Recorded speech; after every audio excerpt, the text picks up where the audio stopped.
Good evening, everyone. Hello and welcome to Womanhood at the Intersections. My name is Gabrielle and I work at Idea Exchange, and I'm just so delighted you could join us this evening. It's going to be a great night. Just a couple of housekeeping items right off the top. I want to remind everyone that although we are meeting in a virtual space tonight, that the Idea Exchange Code of Conduct does still apply. And really all that means is that we're going to be kind to each other and respectful of each other and our special guests tonight. And now it is my great pleasure to welcome our host for tonight, Colleen James. Welcome and thank you. I'm going to read your bio and embarrass you a bit here, Colleen. Colleen James is a professor and program coordinator in the School of Business at Conestoga College and the founder and principal consultant at Divonify, Inc. Welcome, Colleen, and thanks for being here with us. Thank you, Gabrielle. Welcome, everybody. Thank you for joining us this evening. I am thrilled to have Savala Nolan here. Tonight is, there's so many things happening this month. In particular, this is the celebration of womanhood. And this past Monday was International Day of the Girl, October 11th. And I think, having Savala here to talk about her collection of essays is, it's important, and it has that much more impact given that we are celebrating womanhood, gender, identity, all of that this month. The chat is open, Q&A is open, and if you're joining us on Facebook, you can also type in your questions as well. I'm going to introduce Savala and read her bio and welcome her to the region of Waterloo. Our land is the Haudenosaunee, Anishinaabe, and the Neutral people, the Six Nations Grand River.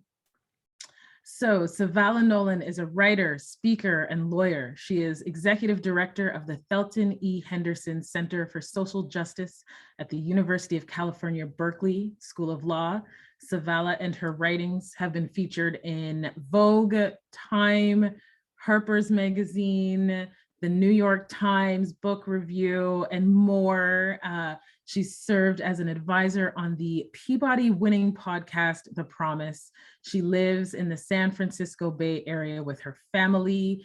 It is my honor. I am just so thrilled to be able to introduce you, Savala, and your book. I know you're going to get into it, but as I told you before, I received the book on the Tuesday. I finished it on Saturday. There's so many gems, and yes, our audience right now is Canadian, but there's so many things that resonate in terms of how we as women see ourselves and race and identity and gender and body, all of that. So welcome, Savala, and looking forward to hearing you discuss your book and your essays this evening. Thank you, Colleen. Thank you, everyone at the Ideas Exchange, for bringing me into this gathering and into this community that you've built. I'm really, really excited to be here. Here for me is not Canada. I live in California, and so it's bright and sunny. It's not nighttime yet. And more specifically, I'm in the San Francisco Bay Area, which is, of course, the unceded land of the Ohlone people. Again, my name is Savala. I use she, her pronouns, and I am a mother in addition to being a lawyer and an author. And I mention motherhood because I'll be talking about it tonight. So my understanding is that I have about 30 minutes to kind of say my piece and share a little bit with you. I'll do a little bit of reading from the book in that time, and then hopefully we can open it up for more of a conversation. And I'm really delighted to take questions from you, Colleen, or from folks who are watching via the webinar or Facebook. My book is called Don't Let It Get You Down: Essays on Race, Gender, and the Body. It was published this July, almost exactly 3 months ago, so it still feels quite new. It's a collection of essays that are very personal. I use my own life and my own body more specifically to talk about race and gender and to an extent class, but the essays are also, hopefully universal because we all have a body, right? And for each of us, our bodies are where we experience some of the most definitional categories, right, of our lives. We experience race through our bodies, and we experience gender through our bodies, and often, but not always, class through our bodies too. There's so many of these profound hallmarks of identity that come to us through our bodies. And so that's why I root everything in this book in my own body. I happen to write about these things, race and gender and class and the body, from kind of a unique perspective, because just the way the cookie crumbled, who my parents are, where I was born, I inhabit a kind of dislocated place in the culture. And what I mean by that is I don't fit very neatly into any of our main categories that we use to kind of segregate and identify people. I am sort of an insider and an outsider at the same time in many ways. And let me just unpack that for you, because I'm going to assume that most of you have not read the book yet, but maybe you will after this. So you're looking at me, you can probably tell that I am not white. Maybe you can tell that I'm a mixed Black person, and indeed I am. My father was Black and Mexican, and my mother is white. So like right there's this foundational kind of in-betweenness that's part of who I am. I'm descended from slaveholders on my mother's side and enslaved people on my father's side. I happen to be born in a part of the country that, when I was born, had the highest per capita income in the entire nation. A very, very wealthy place called Marin County is where I was born and grew up. But within Marin County, there are pockets that are more blue collar. There are housing projects. There are places where there's more poverty.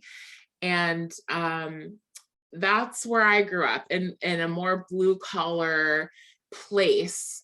And really from my father's side of the family, through his side of the family, I experienced really intense poverty at times.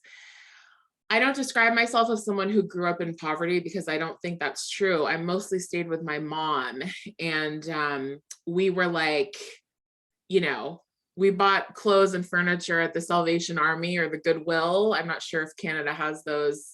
They're sort of like used clothing and furniture stores. We never had vacations, we rented, we had a crappy car, but I wouldn't have described us as poor.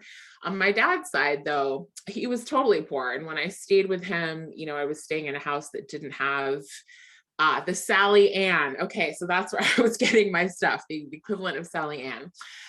When I stayed with my dad, his house didn't have electricity, it didn't have running water, it didn't have plumbing. I went to the bathroom in a bucket, all of this while going to schools where when you turned 16, you were given a Range Rover or a Mercedes. I was the scholarship kid. So yet another way that I'm kind of in between. I kind of relate to all sides of the divide, but don't really fit anywhere neatly. The last thing I'll say about my own polarity is that I have been fat and thin over and over and over as a little girl and a teenager and as a woman. I was a chubby kid, and I was put on my first diet when I was about 4 years old. And I've written and talked about this extensively, like outside the book, but also in the book.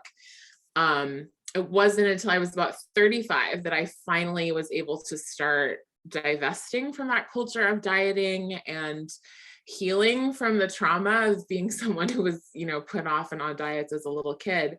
But the upshot, for our purposes, is that I've been very thin and very fat. I've had the right kind of body and the wrong kind of body. And as a woman, I'm so tethered to my body and the culture. It's like so inescapable what my body looks like in terms of how people read me and treat me, that having had the right and wrong kind of body, again, has kind of taught me something and put me in this in-between space. So what I really want to focus on in this talk is womanhood and how that shows up in the book. And I'm going to discuss 3 essays, not so much that I'll give away, you know, the endings, but enough to give you some juicy ideas. Womanhood is really on every page of the book because it's so definitional to who I am. It's so central to how I think of myself, maybe even more central than race, you know, if I had to order them.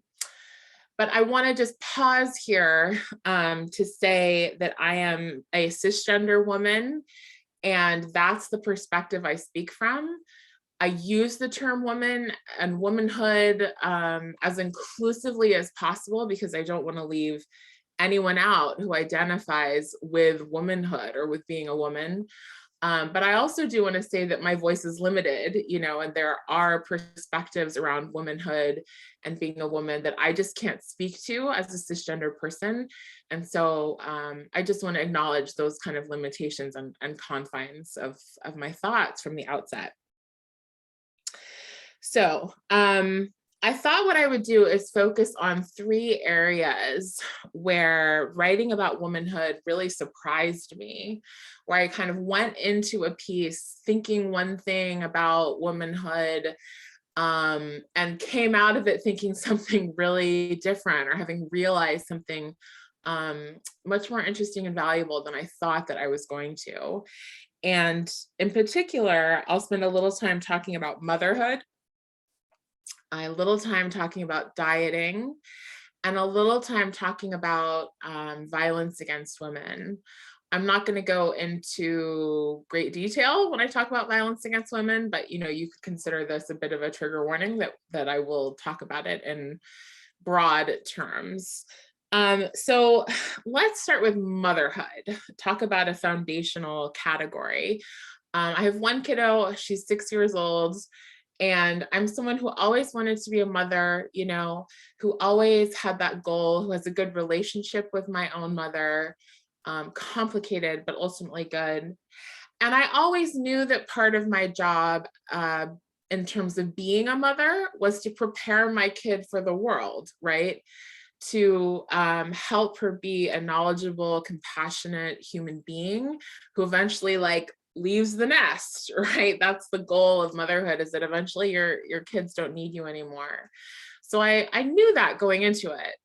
One thing I didn't know was just how intense and difficult that preparation was going to be as the mother of a girl who is brown. I have a daughter.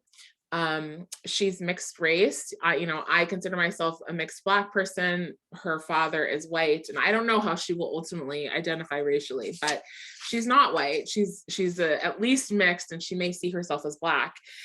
I was not prepared for the intense challenge of teaching her what the world does to women and girls, and what the world does to brown people, and what the world does to Black and brown women and girls, right? It's part of my job. It's part of how I ensure not only that she has a sense of pride and strength and joy in her Blackness and in her womanhood, you know, which is a pleasure. I relish being able to share that with her. But I also have to teach her that she's vulnerable. You know, I have to prepare her for the potential for violence and for mistreatment and for harm. That's an incredibly important part of my job as a mother, if I'm going to send her out into the world ultimately as a functional human being, right? The problem is that to prepare her as a little girl and as a Black or brown person, I have to kind of crush one of my most sacred instincts as a mother, and that is the instinct to protect her from harm. because the moment I start to explain to her that because she is a girl, she's subject to certain kinds of harms, and because she is a brown person or a non-white person, she's subject to certain kinds of harms, I harm her. Like the very thing that I have to do to protect her inflicts pain. You know, it almost feels as though I have to haze my own child. And writing about that was difficult, and I myself felt vulnerable, but it was quite profound to examine some of my own choices as her mother, where I've messed up and where I think I'm doing an okay job, you know, where I think I'm hopefully doing a great job. There's one thing I talk about in the book where when she was 5 years old, we passed a Black Lives Matter sign on the street, and she asked me, what does that mean? You know, she was an early reader, so she could read it. And I said to her, it means all lives matter, which is of course like incredibly ironic. I mean, politically, that is not at all what I believe. You know, I don't answer Black Lives Matter with all lives matter. But for my child, in that moment, I had to choose between a simple answer that was in a way kind of horrible, you know, in the broader political context. I had to choose between that and what it might do to her to be completely honest, right, with a 5-year-old about where that phrase comes from. So that's a very complex terrain, and it's one that I did not expect to be so fraught. And writing about it has been extremely enlightening and humbling. The next thing that I will talk briefly about is dieting. So I mentioned that my mom put me on my first diet when I was about 4 years old. She herself was a chronic dieter, and she learned that from her mother, who learned it from her mother. I think that dieting is this sort of toxic heirloom that is all often passed down generation to generation among women in particular, and it certainly was in my family. I always understood dieting to be about aesthetics, you know, to be about beauty, to be about looking normal or looking attractive, you know, to someday get a partner, you know. Even as a very little kid, I understood that or thought that's what I was seeing. But what I didn't expect to discover as I was writing about dieting and my own journey to stop dieting and accept my genetic blueprint, which is basically a big boned fat person. That's just who my body is, how my body is. What I didn't expect to uncover was that this idea of aesthetics and beauty is really just a cover for much more sinister ideas, right? There's a fabulous quote by Naomi Wolf. I think I referenced it in the book. She's a writer and a scholar, and she says that a culture obsessed with female thinness is not obsessed with female beauty. It's obsessed with female obedience. And I think there's a tremendous amount of truth to that this sort of endless project of attempting to control, to contain, to shrink our appetites, our physical presence in the world, our homes, you know, our body, that's where we live, that's our home. This constant effort to improve it, to make it better, and to shrink it is all tied up in control, and essentially functions as like a political sedative, you know, because think of the hours that you or someone you know has spent investing in this project of making their body look like how it's supposed to look. And you know, you imagine if that energy and time and money was devoted to something more meaningful, how different the world might be. But we live in a patriarchy, and it's advantageous, frankly, to have anyone who's not at the top of the pyramid, you know, busy doing some other thing that doesn't involve dismantling the pyramid. So I think coming to that realization was incredibly powerful. And I talk about that in the book. Another thing I came to see in writing about my own experience dieting is that dieting for me and for many women and girls that I have known has been like a primary source of bonding. It's been one of the most effective ways to communicate femininity, you know, and womanhood, the way our culture, our mainstream culture, of course, wants to see. There's another quote by a scholar named Sander Gelman. I'm probably going to get it wrong, but here, the gist of it is that dieting is a way that a woman shows that she understands her role in society. And that to me is an incredibly powerful and potent idea that I get to unpack, you know, in the long form of essays, that there is this way that this whole project of attempting to control our bodies and shrink them into, you know, what isn't a universal or timeless or natural aesthetic, because across time and culture, preferences around beauty vary tremendously, you know, from person to person today, they vary. But just because it's made up doesn't mean it's powerful, right? Like money and time are made up too. They're powerful. The aesthetic is incredibly powerful, even though it's made up. But this project of trying to sort of punish or diminish or shrink yourself into conformity with the aesthetic, it's a way that women bond, right? It's part of the way that we understand what it means to be women.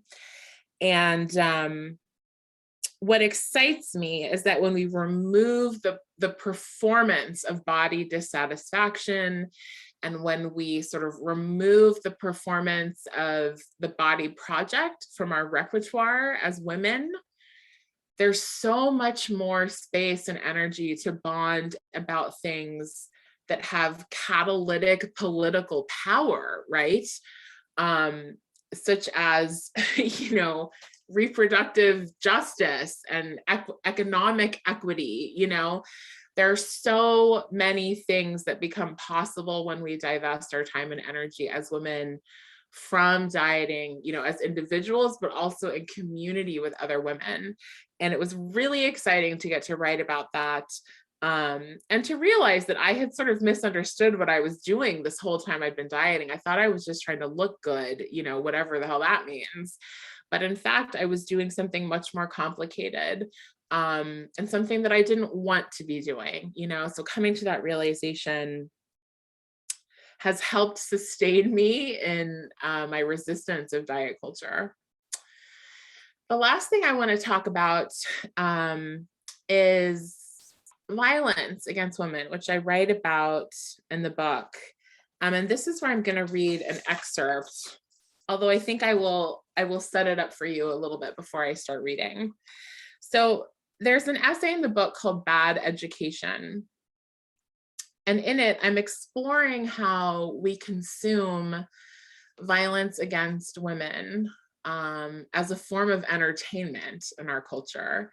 You know, I can't speak to the details of like pop culture in Canada or in the UK, where someone said they were tuning in from the UK. But at least in the United States, violence against women is embedded in so many kinds of entertainment: sexual violence, non-sexual violence. And, you know, I wanted to understand my own behavior, which confused me. And here's what I mean by that. I'm a feminist. I have been sexually assaulted. I grew up in a family of feminists, you know, dieting notwithstanding. And I'm someone who is really disgusted by the way that women are violated in the culture. And yet, I was also able to like sit on the couch and watch marathons of Law and Order SVU. And I'm hoping and praying someone tell me in the chat, is Law and Order SVU in Canada? Like, can you see it on TV? Because if not, then I'm gonna have to do a lot more unpacking. Okay, good. So a couple of people are saying yes. Okay, terrific. So, you know, like I didn't get it. How can I be someone who profess to have the political values that I have and yet spend hours and hours and hours consuming entertainment, right? not just information, like we're not talking about news articles or something, entertainment that draws its life force from depicting horrible violence against women. And what I realized in writing about my own bizarre behavior, although it's behavior that's shared by many women, is that I began being educated very early on, before I could consent to the education or critique it. Possibly before I was even born, like if I think about some of my mom's boyfriends who were quite violent before I was born and just how that impacted her, I began being educated to believe that women are violated, right? That violence against women is just an intrinsic fact. That as a woman, I am almost by definition unsafe, right? And it's complicated because there is some truth to that, you know. Every woman I know has like clutched her car keys in a dark parking lot because we understand that we are vulnerable and we are subject to harm on some level. That's just borne out by data. The problem, though, is that when we frame the education in terms of entertainment, the signals really get crossed, right?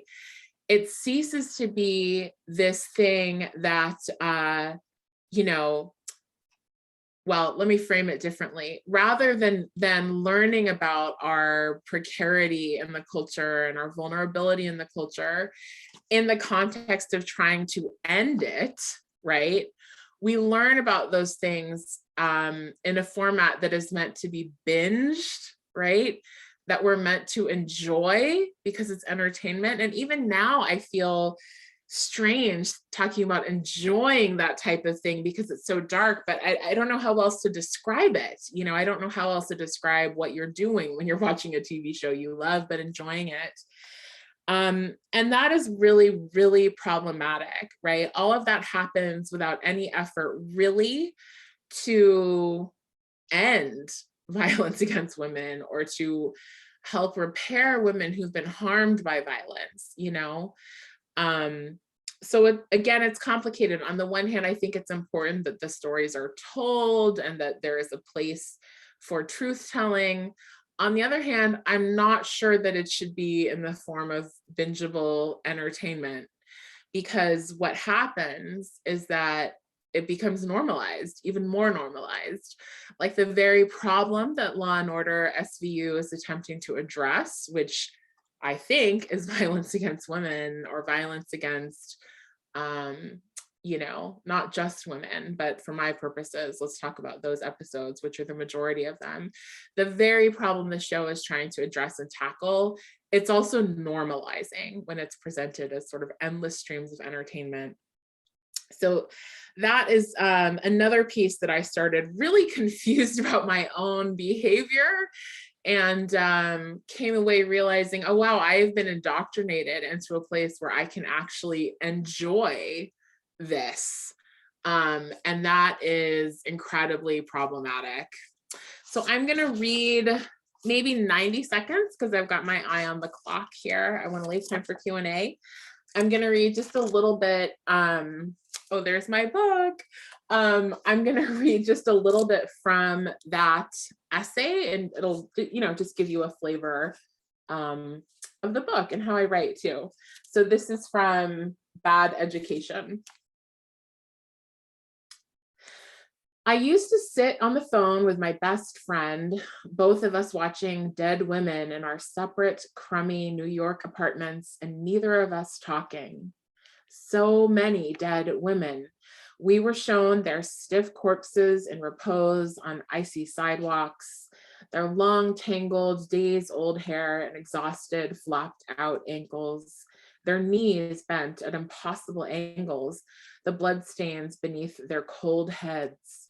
It never used to bother me back in the day, never disgusted me, never made me nervous, was never too much. Quite the opposite, in fact. The show comforted me. My roommate and I watched countless Law and Order SVU marathons, absorbing the dead women and the men who killed them in too much of a daze to turn on the lights as the sun set and the room darkened. Sometimes I think back on those marathons with shame. It's not accurate to say that I enjoyed seeing women brutalized, but it didn't faze me. It was okay with both of us. It was okay enough that we would consume it over and over again, be seduced by its variations from episode to episode, be lulled by its repetition. This strikes me as something like enjoyment, maybe an indirect and more naughty version of it. They made this enjoyment easy. Each episode included the tickling, purposeful juxtaposition of these dead female special victims with the heat of the leads, the lip-glossed, husky, high-cheekboned steeliness and compassion of Detective Olivia Benson, the dense, pent-up masculinity of Detective Elliot Stabler. We were meant to feel their attractiveness. It was part of what drew us into the show. Part of what took the edge off the violence and made it edible rather than purely poisonous. During those marathon days, it didn't occur to me that there might be something strange, or at least worth exploring, about my willingness to binge stories of females being destroyed, even if those stories often had a happy ending, for the living at least. It didn't occur to me that my unquestioning enjoyment of SVU might not be a neutral, natural thing, or that it might be tethered to my screwed up dating habits, my dad leaving us, and the other questionable media and entertainment I consumed. I saw no patterns at all, nor for years did I see how my love of SVU exemplified a broader theme in the culture. Our collective willingness to gulp down violence against women as entertainment, and how that norm helps to shove women like me, who would prefer to rage against such violence, into a chronic, numbed bardo of normalization and consumption.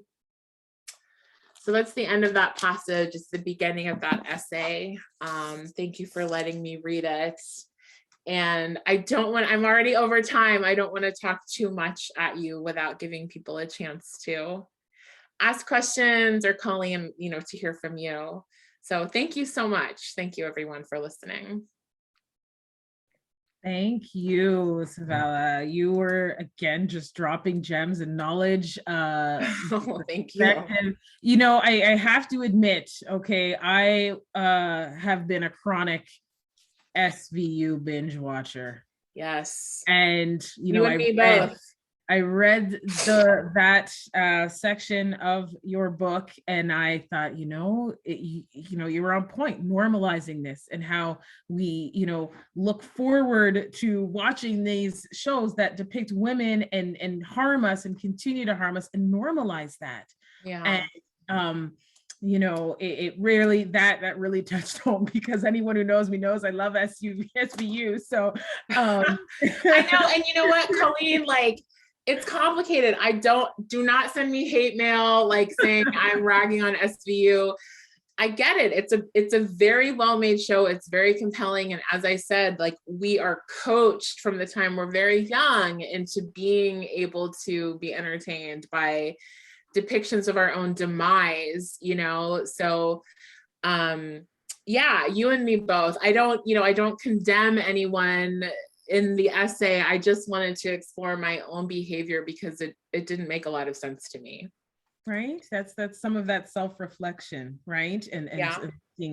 And with our bodies, all of that time that's spent. As someone as well who's a chronic, I would say, chronic kind of dieter in the past and up and down and all of that, to fit into what mold that is being, made for us, and the energy that takes, when we can be spending the energy on things that have impact, that create change, be it political, social justice, whatever the case may be.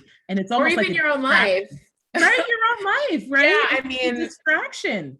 I use sort of political examples, but I know I would not have written this book if I had still been dieting, because I wouldn't have time or energy, for one thing, and I wouldn't have wanted to sit in my own body and be in conversation with it the way that I had to for writing this book. So yeah, I mean, my kind of secret weapon, or if I could wave a magic wand and have women just stop dieting, I Right. would, whether that leads to Right. political change or just their own personal sense of liberation.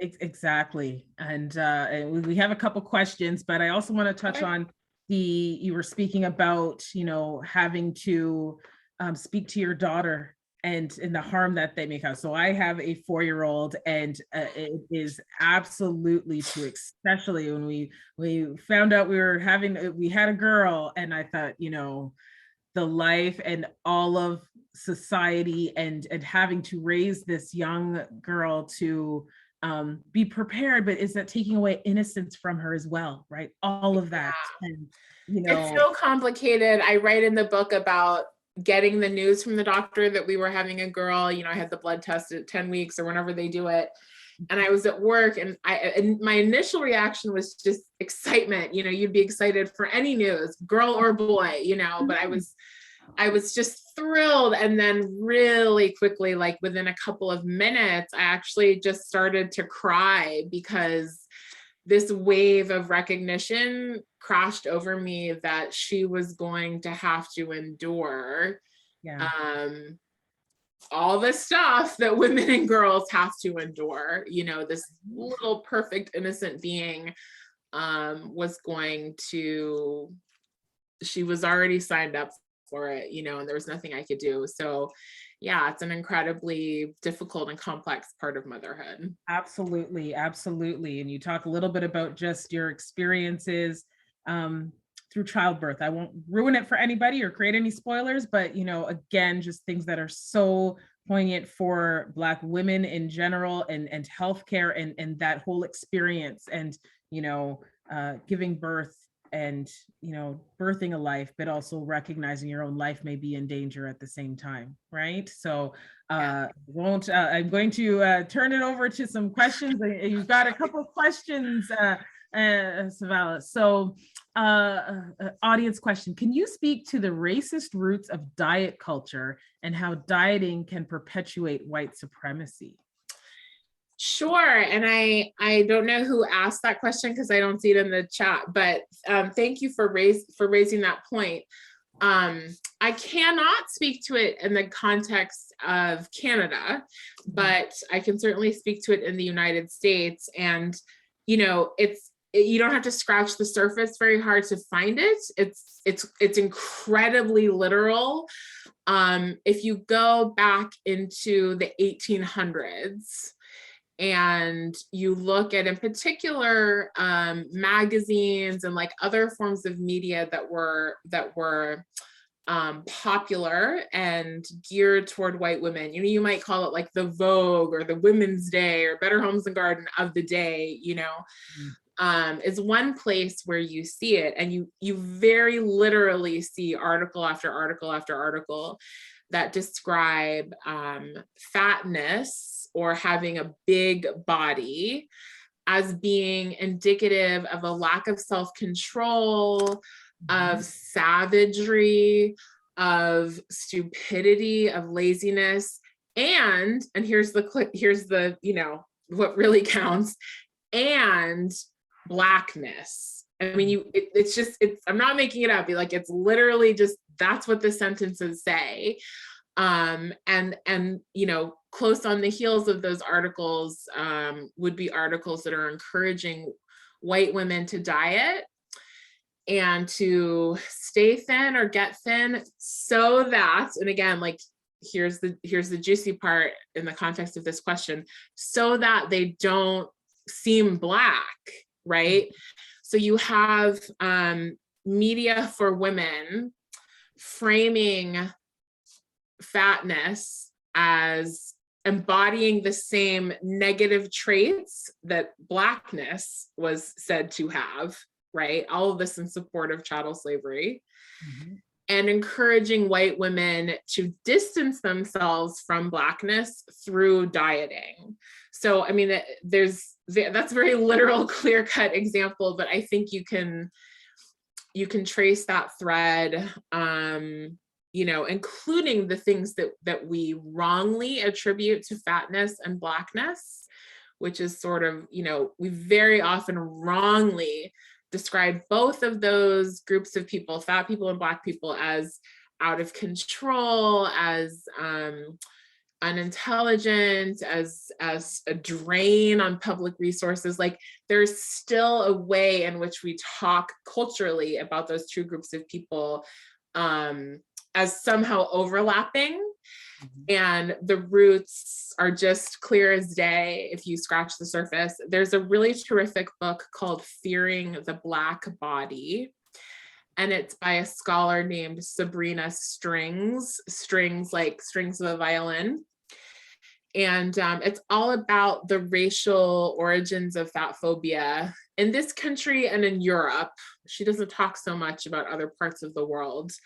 But it's a really fabulous book, and she makes the point that we use fat phobia and fear of fatness in this culture as a racial project, right? As a way of denigrating Black women by further otherizing their bodies, and as a way of controlling white women by encouraging them to conform with a narrow white standard of beauty that keeps them from getting too close to anything that isn't white, So it's a very complex idea. I hope I said it in a way that is roughly followable, but I hope that gives a little bit of an answer to that question. It's a really powerful question, and I'm glad that it came up.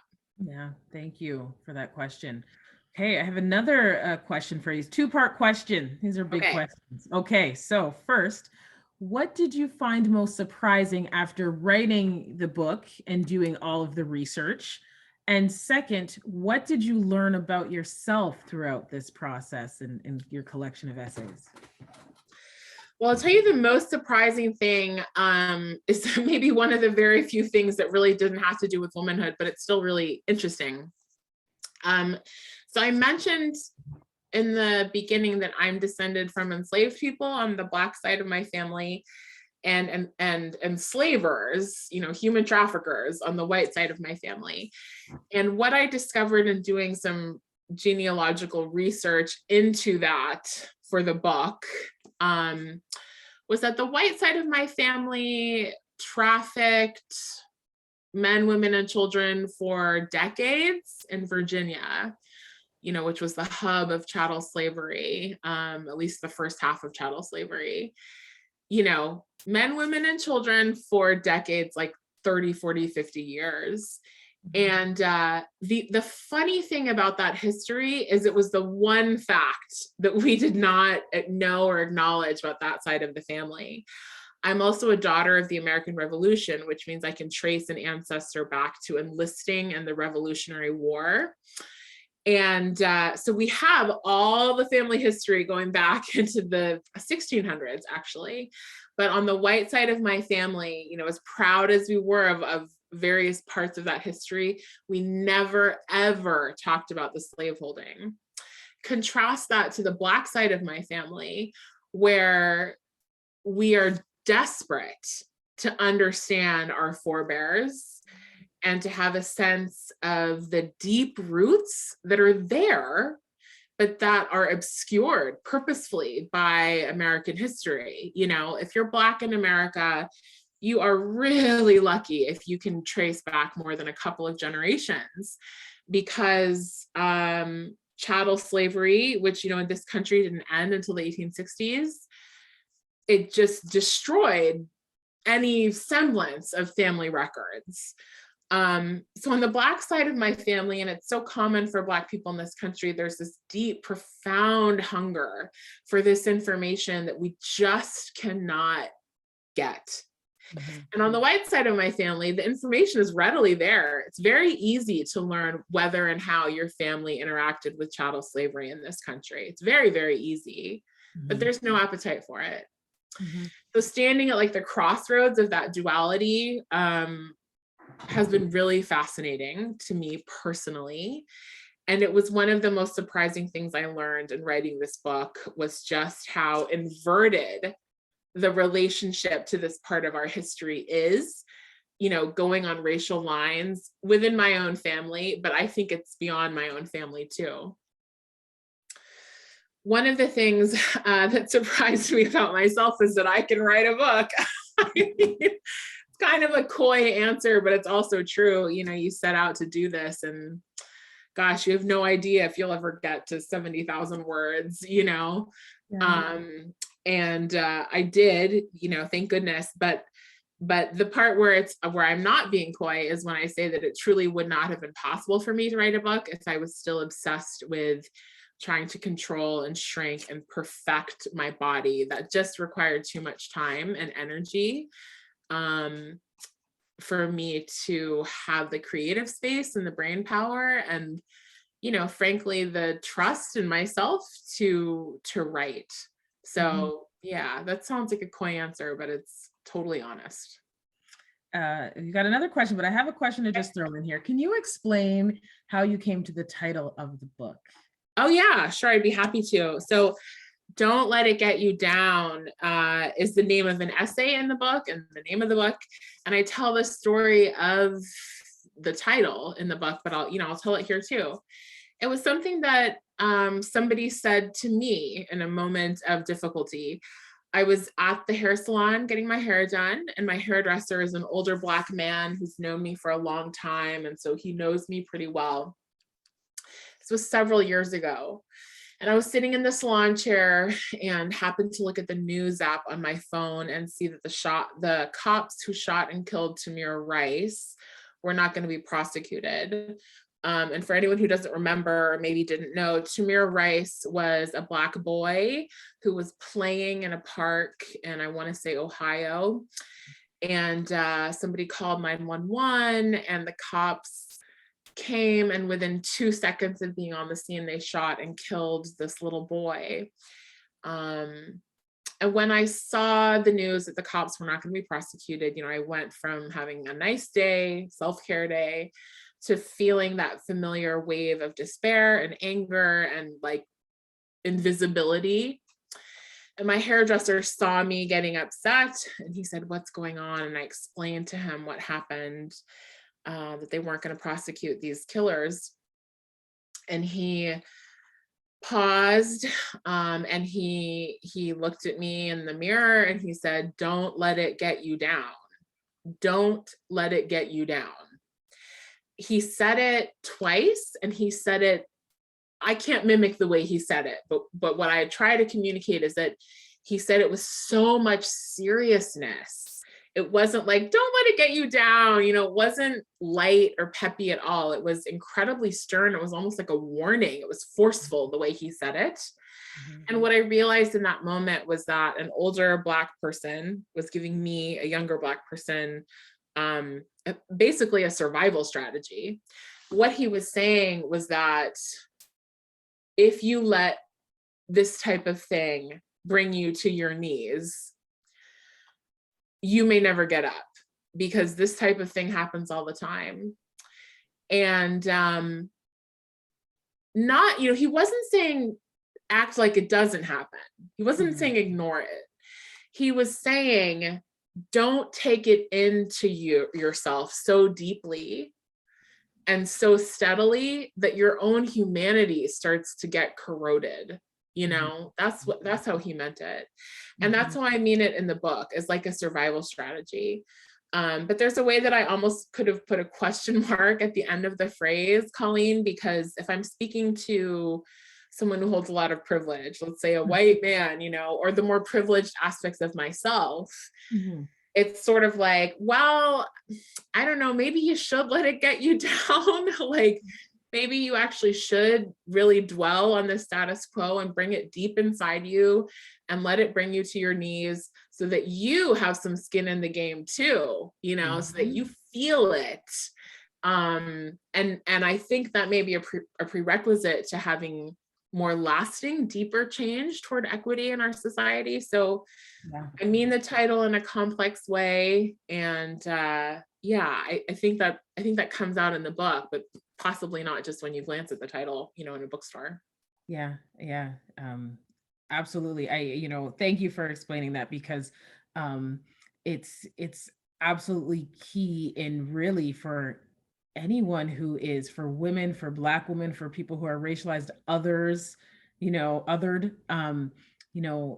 you can't let it get you down. But also know that, we have to keep going, and we have to stand up, and all of that. So many gems. One more question and then we're kind of wrap up, but Okay. have you felt vulnerable along the way in sharing your personal stories, your narratives, and how do you push through that? Yes, I mean, this book is very vulnerable. Some of the early reviews talked about it being courageous, and I was suddenly like, oh, like maybe I'm too vulnerable. People are saying I'm brave to be publishing this. But yes, I certainly, of course, felt and still sometimes feel quite vulnerable, because I'm writing about my life. I'm writing about things that even people who were close to me didn't know. I'm writing about my body, and I happen to live in a body that society doesn't really like, like a fat female Black body. Society has all kinds of problems with my body, and I'm putting it in front and center in the public eye in a way. And I'm writing very truthfully in this book, like somewhat unflinchingly. I mean, I don't want to applaud myself, but one of my goals in writing this book was to just be as honest as I could, for better or worse, even if I ended up looking kind of batty, and so yes, there's definitely a wave of vulnerability that one has to ride in the kind of memoir space. But I'll tell you what I did. I mean, I really paid attention when I heard a little inner voice kind of saying like, oh, this detail is too private, too personal, about someone else or about myself. Like I write about my birth. I had a very, very difficult experience giving birth to my daughter, ended up delivering her in the cardiac ICU. I mean, it was truly nightmarish. But I don't tell every detail about that experience in the book, because you don't need every detail, to have the story cohere. And some things were just too intimate. And I found as I went along that if I paid really close attention to my own inner antenna saying, Savala, like, why don't you hold this back for yourself? If I paid attention to that antenna, then I could trust the revealing that I was doing. Like as long as I really kept the boundary where I felt it, then I could feel pretty free to express myself, short of touching that boundary. And there's nothing in the book that I would take out, even though it is very personal and vulnerable. I feel content with all the revelation that is in the book, partly because I held back. Yeah, the book is it's absolutely fabulous. Oh, Colleen. Just in terms of that little bit of vulnerability, and you're right, you don't need to say every single detail for the reader to really get and visualize kind of what you are experiencing and thinking and feeling. Within the moments you describe. Yeah, I mean, I did not want to just kind of bleed all over the page, there's enough of that around Blackness and being a woman that I didn't want to do it just for shock value or entertainment or whatever. If I was going to go there, it really had to be in service of something bigger, and it had to not feel too intimate to share with the world. Yeah. And I think you've done that. So I don't see any more questions. If there's any last questions, we are going to wrap up, I want to thank you again, Savala. Here is her book. If I open this right now, it's highlighted all throughout. All right. Oh, I love it. There's the white doll. There is a dating experience. I mean, it's you really kind of, you open us up, or open yourself up to your reader. And these essays are looking for the next collection of essays. To everyone who is joining us, thank you so much for joining us this evening. I hope you found this so insightful, and just, the power of women and womanhood, and collectively speaking our truths, and all of it, identity, body, gender, these conversations are important. And Idea Exchange, thank you for bringing Savala, Simon and Schuster, for making sure that she was here with us this evening. For anybody who wants to look out for any other celebration of women events, Idea Exchange has another event on Monday, October 18th. Love your body, heal the world. So that'll be interesting as well. And Savala, thank you. Thank you so much. Thank you, Colleen. Thank you so much. And thank you, everyone who came today. I put my IG handle, my website in the chat if anybody wants to keep in touch. And I love hanging out with book clubs. So if you do start a book club page, I'm happy to come and hang out with your book club virtually. This has been such a pleasure. I can't thank you enough for the warm welcome and the chance to talk about these ideas. And I hope that the rest of the event is as beautiful and as terrific as this has been. Thank you so much, Colleen. And thank you, everyone who came tonight. All right. Have a good night, everybody. Thank you. Bye-bye.